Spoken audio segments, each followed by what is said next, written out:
To keep oneself away from distraction is not only theoretical, it can be done.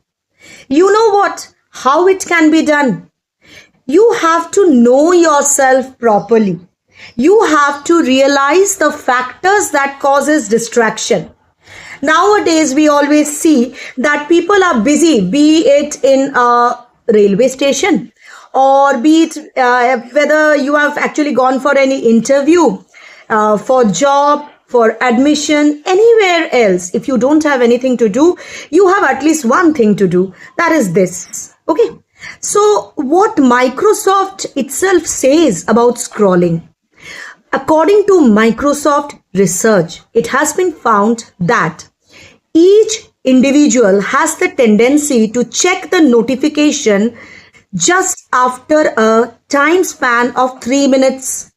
So that means we can focus on our work only max to max 3 minutes. After which we have the tendency to check the notification to see what has come up in our phone.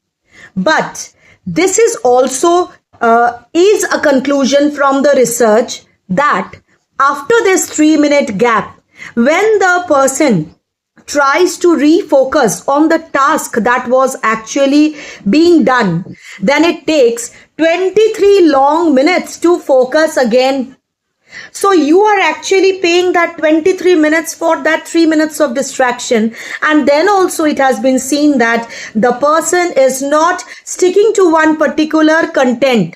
You have the tendency to switching over to the content.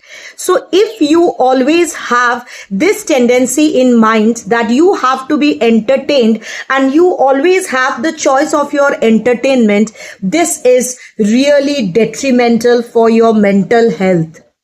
Actually, this is the reason people are not happy with whatever they are getting, because they have this tendency of choosing their happiness, choosing what they are going to focus on. But please keep in mind that giving little much of time, effort, your patience and your experience, you will be the gainer. Be it your relationship, be it your personality, or be it your academic performance. What is very important is learn to tame yourself. Learn to speak to yourself and say that no, this is my rule and I am not going to defy the rule. I am going to obey it come what may. Keep all the distractions aside. Whatever is the notification coming, try to sit calmly, composed and focus on your true self. Speak to yourself. Speak to yourself in order to identify your weakness, in order to recognize your strength. And at times, do nothing. Just sit calmly and just check your breath. If you do this, this is a practice that will actually tame your mind and help you do better.